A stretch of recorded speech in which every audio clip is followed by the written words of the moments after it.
Welcome to I dream. సైబరాబాద్లో నార్సింగ్ పోలీసులు YouTuber Harsha కోసం తీవ్రంగా గాలిస్తున్నారు. అతనిపై ఇప్పటికే రేప్ కేసు నమోదు కావడంతో బృందాలుగా ఏర్పడి అతని కోసం గాలిస్తుంటే అజ్ఞాతులను హర్ష మాత్రం ఆడియో క్లిప్పులు రిలీజ్ చేస్తున్నాడు.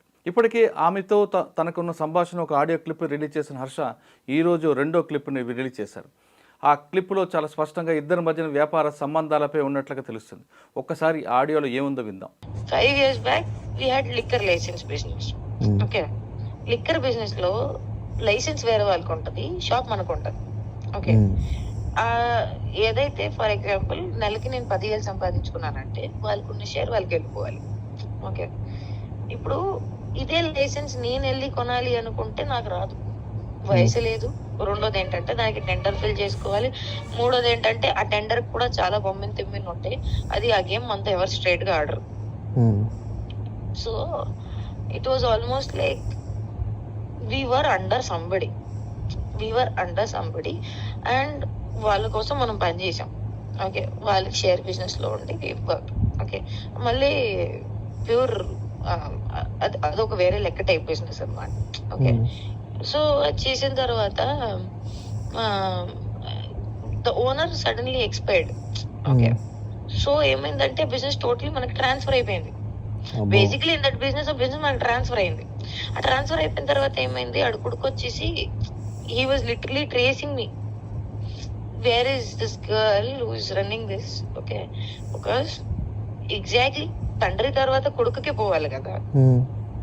ఆ కొడుకుకి పోవాలి అనుకుంటే అది అది నేను ఇవ్వాలి తలుచుకోలే యాక్చువల్లీ. అప్పుడు డబ్బు కకృతి పడి I so much of money is coming, liquor వెనకాల ఉండే డబ్బులు అసలు పిచ్చి పిచ్చిగా ఉంటదని చెప్పేసి అసలు ఐ వాంట్ దిస్ బిజినెస్ అని చెప్పేసుకొని అసలు I did not give him, because అదంతా కాంటాక్ట్స్ నాకు వచ్చేసింది కదా. నీ బిహాఫ్ లో నేను పని చేసుకుంటున్నాను అనుకుంటే okay, whatever you are entitled for అది నాకు వచ్చేస్తుంది. వెదర్ ఇట్ ఈస్ నాలెడ్జ్, డబ్బులో, పనియో, కాంటాక్ట్స్, అదంతా నాకు వచ్చేస్తుంది. సో అప్పుడు కొన్న డబ్బు మీద కకృతి పడి I did not give that business to him. I was like మనమే డీల్ చేద్దాం, మనమే క్లోజ్ చేద్దాం, అది తీసి చెప్పేసుకొని నేనే మధ్యలో నుంచొని I was like no we will do it అని చెప్పేసుకొని నేను బాడీ కూడా చెప్పాను, we'll do this, continue this, we'll not give it to him. I was not ready to give that space also to him. He was wanting that, but mutual ka consent మాట్లాడేసుకొని he wanted to take over, because ఇప్పుడు మాకుండే వయసుకి మనకంత కనిపించింది అనుకో అసలు ఏమీ లేనట్టు ఉంది కదా. ఆకలితో జేబులే ఖాళీ ఉన్నప్పుడు వేరే వాళ్ళతో పని చేసేటప్పటికి నాకు నెలకి 3 లక్షలు వచ్చేటప్పటికి ఆలోచించేదాన్ని, ఎందుకురా మనకంత 3 లక్షల ప్లేస్ లో మనకు 10 లక్షలు వస్తుంది అనుకుంటే నేను ఎందుకు నీకు ఇస్తాను నాకుండే స్టాక్ కి. సో అప్పుడు అదే లాగ్ అయి మనకు ట్రేస్ చేయలేక మనం వేరే వాళ్ళని ఇక్కడ కూర్చోబెట్టేసి used to run the business from behind. I used to like somewhere else some from other point of view used to get the stocks and everything. Okay, go down ఉంటుంది, wholesale ఉంటుంది అక్కడ. So I used to deal it because the licence was with that person and business was transferred to us.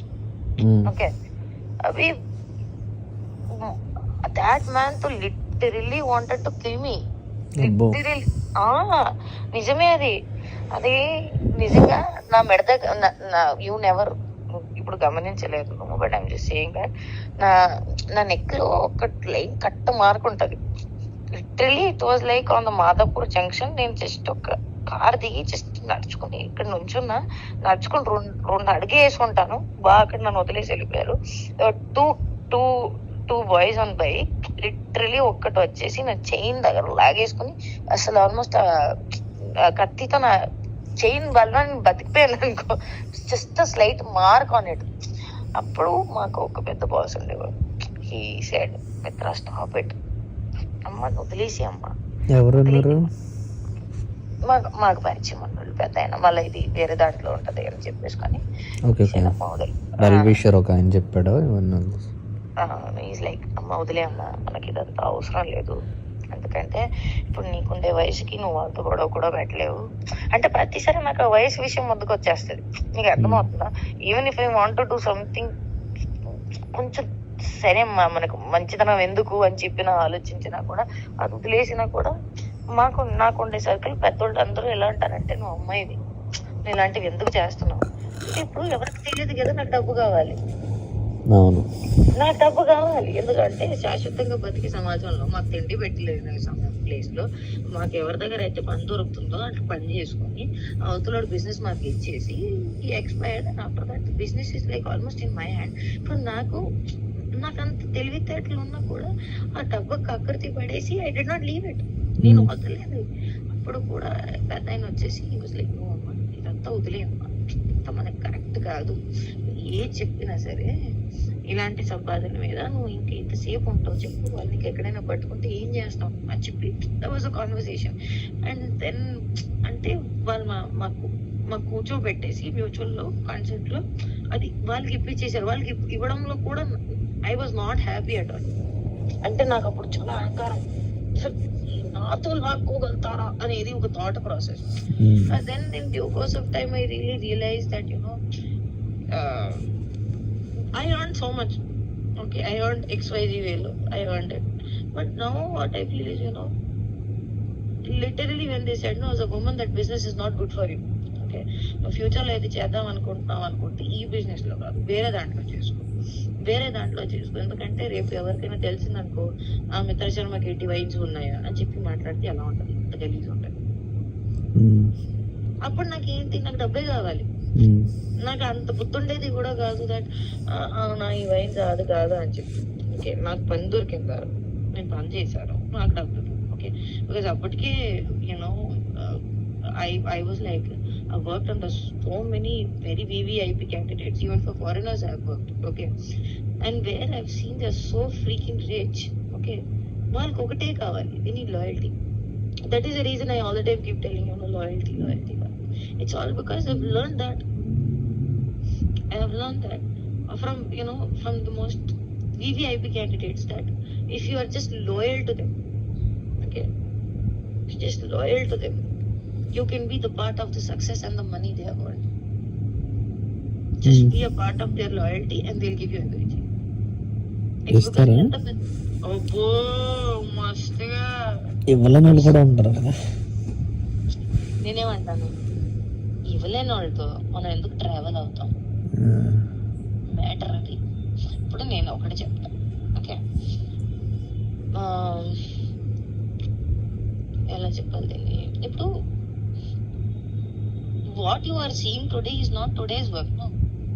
So many years నుంచొని మనం అక్కడ పని చేసాము, అక్కడ నుంచాము. You tell me, ఏం పని నేను చేయలేదు. కొంచెం యాక్టింగ్ నుంచి వాడి దగ్గరికి వెళ్ళేసి వీడి దగ్గరికి వెళ్ళేసి అది చేసుకొని ఇది చేసుకొని అక్కడ పంపించి ఇక్కడ పంపించి అలా చేసి ఇక్కడ నుంచి డబ్బు తీసుకొని అక్కడికి పోయి అసలు సగం జీవితం నాకు అనిపించింది till now I did manipulation only. That is the reason I got bored with manipulation. My reality is that ఇప్పుడు ఒక చిన్న పిల్లడికి చాక్లెట్ తిను అంటే ఒకరోజు వాడికి చాక్లెట్ నుంచి విరక్తి వచ్చేస్తుంది. My whole conversation is 9 to 5 job చేసిన వాళ్ళు ఎంత ప్రశాంతంగా బతుకుతారు. ఎందుకంటే they know what work they are doing. They have to do the same job. Okay, there is no creativity, there is no difference in the working pattern, there will be no change in whatever they are doing. Okay, మహా అయితే నువ్వు loyal గా ఆ కంపెనీకి పని చేసావు అనుకో, సంవత్సరానికి 2 సంవత్సరానికి నీకు వచ్చేసి ఒక హైక్ ఉంటుంది. But they have no brain pressurizing work. Okay, they just have to give output for the work they already know. But here is like, ఇప్పటి వరకు 2 ఆడియోలు విన్నాం. చాలా స్పష్టంగా ఆమె ఒక లిక్కర్ బిజినెస్ కోసం చేయాలి, తనతో కలిపి పనిచేయాలి, తనకు వయసు సహకరించట్లేదంటూ ఆమె హర్షతో మాట్లాడుతున్న ఆడియోలో ఉంది. ఏదేమైనా సరే బిజినెస్ విషయం పక్కన పెడితే అసలు హర్ష దొరకడా అనేది ప్రశ్న కనిపిస్తుంది. ఆడియోలు లీక్ చేసే బదులు ఖచ్చితంగా అతనే పోలీసుల ముందుకు వచ్చి తన నిజ స్వరూపాన్ని కానీ తన నిజాన్ని బయట పెట్టాలంటూ హర్షకి వ్యతిరేకులు డిమాండ్ చేస్తున్నారు. మరోవైపు ఈ ఆడియోలు ముందే లీక్ చేశారంటే ఇది ఖచ్చితంగా ప్రీ ప్లాన్డ్గా జరుగుతున్న సంభాషణ అంటూ అతనికి వ్యతిరేకులు అంటున్నారు. కానీ దానికి హర్ష కౌంటర్గా ఏం చెప్తున్నారంటే తను వాళ్ళ సంగతి ముందే తెలుసు కాబట్టి నేను ప్రీ ప్లాన్డ్గానే ఆడియో రిలీజ్ చేశాను, రికార్డ్ చేశానంటూ అతను సమర్థించుకుంటున్నారు. ఏదేమైనా సరే ఏది నిజం ఏది అబద్ధం తెలియాలంటే హర్ష నార్సింగ్ పోలీసు ముందు హాజరవ్వాలి. పోలీసుల దర్యాప్తులు నిజాలు బయటపడాల్సిన అవసరం ఎంతైనా ఉంది. హర్ష విషయంలో ఇది ఎక్స్క్లూజివ్ ఇంటర్వ్యూ. వచ్చే వారం మరో విషయంలో మళ్ళీ కలుద్దాం. అంతవరకు నమస్తే, థ్యాంక్ యూ.